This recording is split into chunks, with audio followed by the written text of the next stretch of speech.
Halo teman-teman semuanya, selamat datang di channel Plankton Trader. Mudah-mudahan kalian semuanya baik-baik saja. Oke, kembali pada video kali ini saya akan menerapkan konsep price action technical analysis pada market langsung. Marketnya masih jalan, oke. Dan price action ini berguna untuk membaca candlestick, khususnya menemukan market maker. Oke, jadi sekalian video ini juga untuk pembelajaran atau edukasi buat peserta program Profit Konsisten tentang bagaimana konsep-konsep yang saya ajarkan diterapkan. Buat teman-teman yang belum profit konsisten, ini adalah salah satu jalan yang bisa kalian tempuh kalau kalian yakin dan suka, oke, dengan cara seperti ini. Kalau kalian nggak suka, mungkin kalian harus menggunakan cara lain dari mentor lain yang sudah profit konsisten tentunya. Kalau mereka belum profit konsisten, mereka biasanya tidak akan membuat kita profit konsisten, oke. Oke, di sini langsung ke market Euro USD 1 menit. Di sini saya menggunakan dua broker sebagai pembanding aja. Kalian bisa lihat di konsolidasi candle itu ada yang berbeda, berarti kita jangan trading di sana. Kita ikuti kemana nanti rilis order dari market maker. Karena di sini market maker semua, oke. Perlu diketahui bahwa setiap broker itu filternya masing-masing berbeda-beda sesuai keinginan dan kebutuhan mereka. Itulah kenapa ini agak berbeda, ya kan? Ini bearish, ini bullish, ini doji, ya kan? Ini bullish, ini doji, ya kan? Ya, kita harus tahu itu. Oke, status dari DPSI 1 tentu saja udah lama, ya. Nah, sekarang di sini ada kita lihat dulu di pergerakan market maker. Oke, releasing dia di sini. Kemudian mereka sedang mengumpulkan sesuatu di sini. Nah, untuk apa mereka di sini? Itu yang harus kita ketahui. Ya. Untuk apa mereka ngumpul-ngumpul di situ? Program itu ngapain di sana? Dia merencanakan sesuatu, pastinya. Dia pasti merencanakan sesuatu. Oke, ini skala kecil aja dulu kita amati. Maka di sini oke. Di sini ada level teman-teman 700, ada interaksi dengan DPSI 1. DPSI 1 udah lemah dengan sendirinya. Oke, ini udah releasing kayaknya nih, triangle. Habis ini kita sell teman-teman ya. Habis ini sell ikut follow order si market maker. Untuk data kita lihat reject boleh, tapi sell di sini, oke. Habis candle ini kita sell, karena dia pasti harus ke bawah sini dulu, nembus garis ini. Entah reject entah enggak, yang jelas kita di sini follow ordernya. Ini udah order mereka nih. Kalian bisa lihat di sini. Nah, tuh kan, tembus kan? Nah, itu yang harus kalian pahami ya, di mana dia keluar, di mana harus kita ngikut dia. Kalau kita di sini buy, wah parah ya kan. Kenapa kita harus di sini sell? Karena mereka udah di sini. Ya. Mereka ngambil sedikit di 700, kemudian dia turun dari 700 langsung. Habis ini tahan dulu, jangan entry. Oke. Habis ini.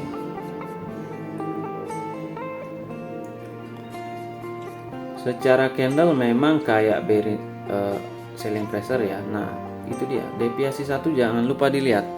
Deviasi 1 kalau dalam ranging adalah fase retracement, reversal, ada di sana, konsolidasi di sana dia. Karena ini sudah berinteraksi dengan level lagi di sini. Oke, entry 1 ya. Kita ikut follow market maker. Setelah market maker ada di sini. Dan di sini kita nggak entry. Kayak gitu. Di sini kalau udah masih kayak gini jangan dulu diikuti. Di sini jangan diikuti. Kenapa? Karena masih dekat dengan DPSI 1. Ini bisa ke atas lagi. Oke. Tapi kalau udah ke 20 EMA artinya apa? Dia meninggalkan DPSI 1. Kalau udah rilis dia pasti setidaknya lagi satu candle ngegas ke bawah lagi ya. Kayak gitu. Nah, di sini kan udah releasing order. Ya, jangan sampai ini primary mereka melakukan double hit di sini ke atas lagi. Ya, harusnya kan di sini ke bawah. Kalau ini masuk ranging, artinya di sini minor uptrend, doji, minor downtrend. Nah, itu ekspektasi kita. Tapi bisa juga konsolidasi di sini dan ke sini. Jadi ini kan mimpi aja. Jadi harus dilihat datanya. Mimpi itu harus atau imajinasi kita harus dilihat datanya juga gitu. Oke, di sini saya mendapat pandangan dari 3 candle. Nah, kita bisa gunakan ini enggak? Kalau di sini kan round number. Oke, kita lihat, siapa tahu bisa dapat pencerahan dari sini. Apa keterikatan mereka atau reaksi mereka terhadap round number? Ya, kayak gitu. Apakah mereka double attack atau mereka memang release order nanti? Ini soalnya middle di sini, ya middle.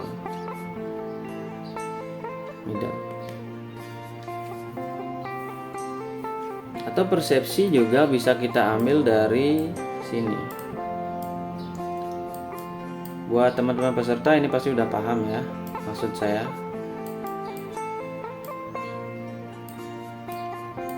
Ya, ini kan 4, ya kan? Nah, ini indikasi banget nih. Kenapa dia ke atas? Oke, kalau dilihat dari persepsi ini kita bisa entry di sini. Ya, tapi kalau kita melihat yang tadi persepsi ini kita nggak dapat dulu di sini. Nah, itu gunanya persepsi. Oh, tapi di sini fake ya. Ini fake. Tadi saya bilang bisa entry di sini. Di shooting star. Tunggu dulu. Saya persepsinya terbagi tadi 2 ya. Oke, di sini persepsi saya. Oke, ini dalamnya. Iya, harusnya continuation. Ya benar. Tapi saya nggak entry, oke. Karena 20 EMA udah lemah dia.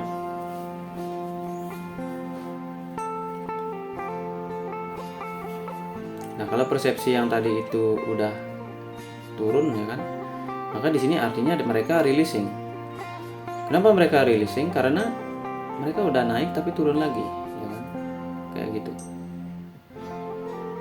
Tapi ini kepanjangan. Kalau kepanjangan jangan diambil ya. Kepanjangan jangan diambil.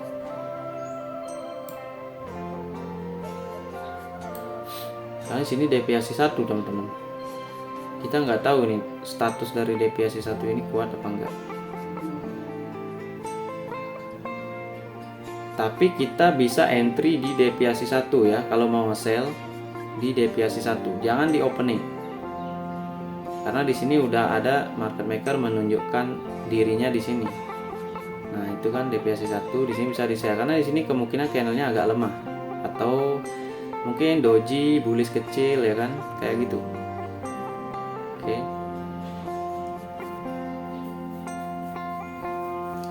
Kan dia nggak berhasil tuh lewati tuh deviasi 1 ya, karena dia releasing sebenarnya di sini. Nah kan, entry di sini. Kenapa dia releasing ya? Karena di atas ini ya. Dari saya melihat skenario yang saya sebut 4 candle itu, loh kok jadi kayak gini gitu. Jadi kalau kayak gitu berarti mereka releasing order. Karena harusnya memang ke atas dia.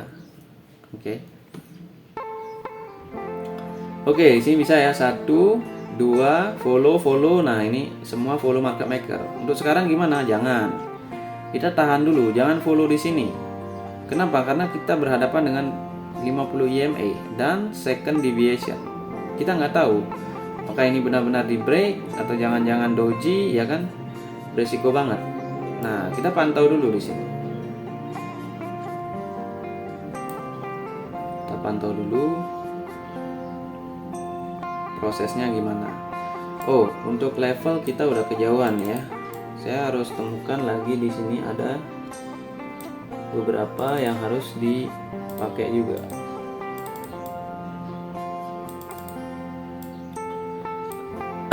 Oke, besar banget ya. Untuk sekarang gimana? Buy. Di sini buy. Ini otomatis buy nih.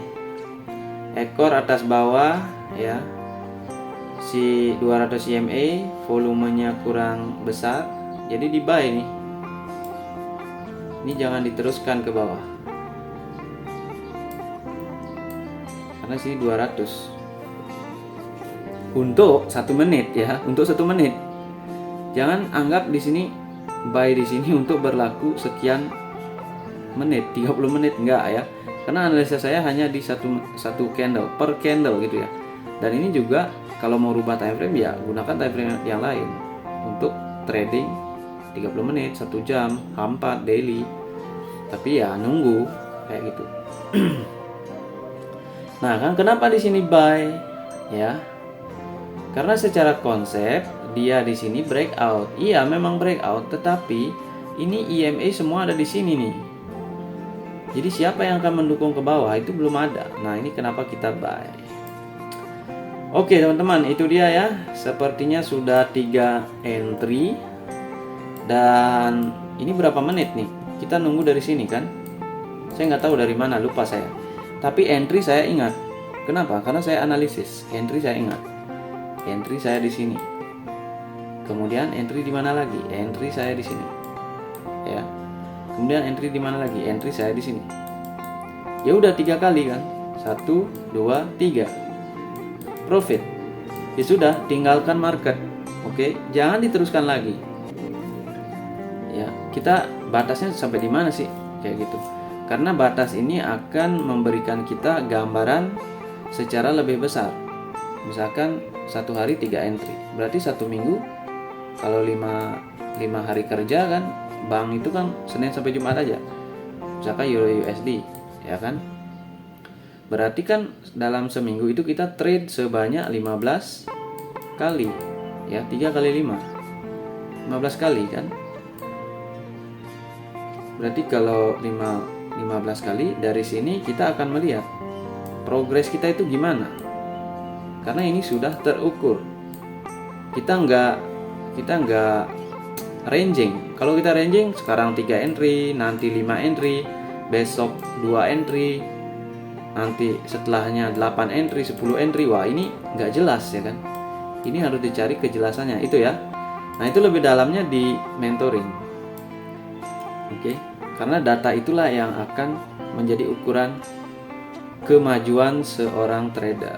Nah, ini berdasarkan dari mentor juga ya. Saya belajar dari mentor juga. Saya nggak belajar sendiri. Ada beberapa mentor juga. Yang poinnya yang mentor yang saya anggap tuh ada 3 ya. Ada 3 mentor yang masing-masing pemikirannya itu saya adaptasi di sini. Ada mentor yang fokus dengan candlestick ya. Ada mentor yang mempelajari tentang sistem dari forex ini, dari kripto dan lain sebagainya. Kemudian ada mentor yang dari sisi konsistensi itu sendiri. Oke, jadi teman-teman harus ya memiliki pemikiran seperti itu, mindset seperti itu untuk bisa profit konsisten, dan caranya itu bagaimana harus diketahui. Nah, cara tercepat ya dengan belajar ya. Teman-teman bisa ikuti mentorship saya. Ya, di sini hanya rekan ya. Saya bukan menggurui teman-teman ya.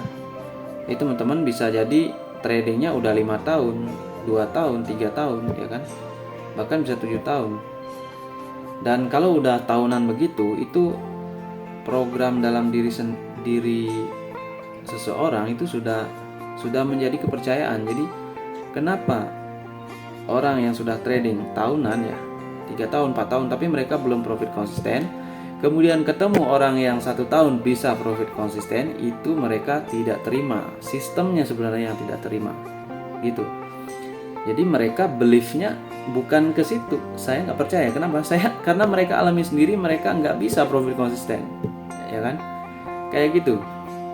Jadi orang yang seperti itu akan susah sekali diarahkan, itu susah, dibengkokkan susah. Karena ya sistem mereka udah terbentuk. Dan yang membentuk sistem mereka itu perlu diketahui adalah data-data dari market maker. Oke, jadi di sini poinnya teman-teman pasti udah paham ya. Kenapa saya bisa melihat candlestick di sini? Ya karena sistem itu, sistem yang digunakan market maker itu. Oke, itu cerita lain ya. Dan seperti yang saya buat video ya, ada di TikTok, untuk pemula itu usahakan jangan belajar sendiri ya. Kalau trading itu pemula itu jangan belajar sendiri. Harus ada panutan, harus ada orang yang memang dia profit konsisten. Seperti di Indonesia contoh John Paul lah. John Paul ikutilah ya. Karena probabilitas dia profit konsisten. Ya, dan terbukti gitu. Oke. Kayak gitu. Karena pemula kalau belajar sendiri, wah itu nanti kalau misalkan datanya salah, setahun aja lewat, itu udah menjadi sistem. Kalau udah menjadi sistem, ya udah. Untung-untungan kalau masuk sistem loss konsisten, maka terus loss konsisten, ya kan. Terus dilanjutkan sistemnya sendiri, kayak sistem itu biasanya ego ya. Egonya itu menjadi sistem kepercayaan. Jadi mereka nggak percaya lagi yang lain-lain itu palsu semua gitu. Oke. Dan ini yang berbahaya karena data menunjukkan 90% trader pemula itu akan berakhir loss. Ini data. Karena data itu dimarketingkan juga ya, istilahnya disebarkan juga. Jadi pemula itu yang baru belajar, oh saya bisa nih belajar sendiri. Saya ini dapat sini dari Google, dari ini ya kan. Nah itu akan data-data itu kalau kacau, itu akan membentuk sistem yang kacau juga. Itu perlu diwaspadai. Jadi filterlah data-data yang kurang relevan ya. Kalau orang bicara konsep, ya mereka harus tunjukkan gimana caranya gitu. Kalau mereka udah bisa tunjukkan caranya, ya mungkin dari kalian akan dapat feeling, oh ini iya ya, kok kayak gini ya. Nah kalau udah feeling kayak gitu, artinya mungkin bisa dipercaya kayak gitu ya. Tapi kalau nggak ada menunjukkan ya gimana caranya, berarti ya teman-teman harus waspada kayak gitu. Oke teman-teman, terima kasih. Saya ucapkan salam trader.